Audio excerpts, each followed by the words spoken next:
అల్లరి కోతికి చక్కని బహుమతి. బంపీ అనే కోతి రోడ్డు పక్కన గల చెట్టుపై కూర్చుంది. దూరం నుండి వస్తున్న లాలు లోమడ్ దానికి కనిపించింది.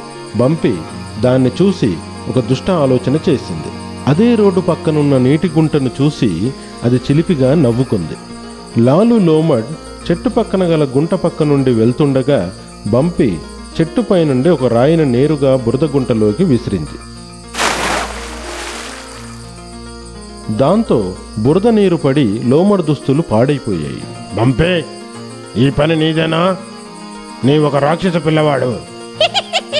నీ గురించి మీ నాన్నగారికి ఫిర్యాదు చేస్తాను. లాలు కాక, వీడి గురించి ఫిర్యాదు చేసేంత మాత్రాన ఏమీ లాభం లేదు. వీడు వీళ్ళ అమ్మ నాన్న మాటలు వినను.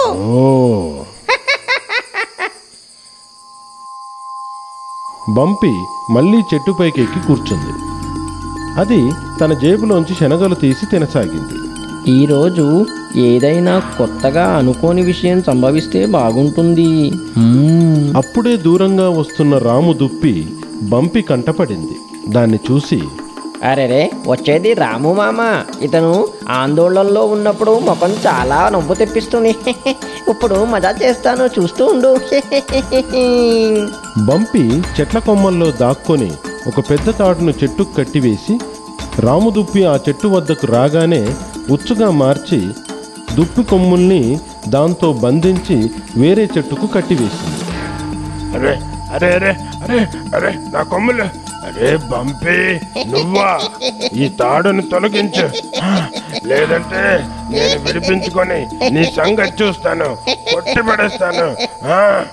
బంపీ రారా, చెప్తోంది నీకే కదా, రావేంటి?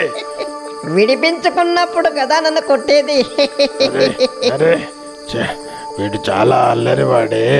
పెద్దల్ని గౌరవించడం ఎలాగో తెలియని మూర్ఖుడు.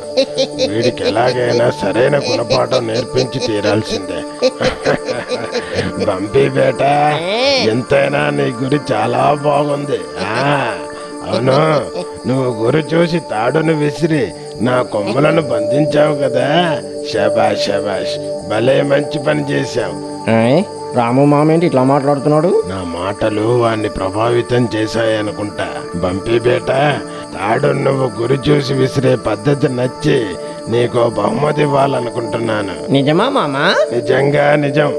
ముందు ఈ తాడును కొమ్మల నుండి వేరు చేయి. ఇదిగో తీసేస్తున్నా. ఇదిగో ఈ 5 రూపాయలు తీసుకో. మామ, నిన్ను వదిలితే 5 రూపాయలు లాభం నాకు.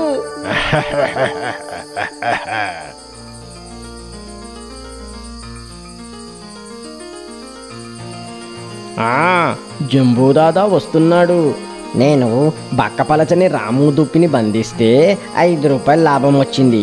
మరి ఈ ఏనుగును బంధిస్తేనో 25 రూపాయలు లాభం అన్నా రావాలి.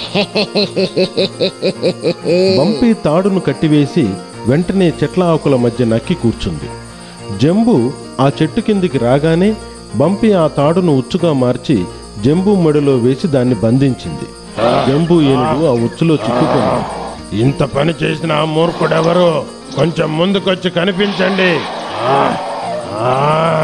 జంబూ దాదా, నేను గురి చేసి మిమ్మల్ని బంధించాను కదా. ఇక నాకు ఇవ్వండి 25 రూపాయలు.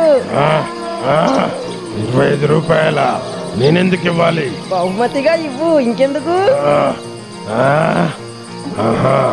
అయితే నీకు బహుమతి కావాలా? ఇదిగో తీసుకో, ఇప్పుడే నీకు బహుమతి ఇస్తాను. బాగుందా బహుమతి? చెప్పు, ఇంకా కావాలా బహుమతి? ఇదేం బహుమతి? వదిలేయండి. లేదు లేదు, ప్రమాణంగా చెప్తున్నా. వద్దు వద్దు. ఇప్పటి నుంచి ఇలాంటి పనులు చేస్తావా? లేదు, ఇప్పటి నుంచి ఇంకెప్పుడు ఇలాంటి పనులు చెయ్యను.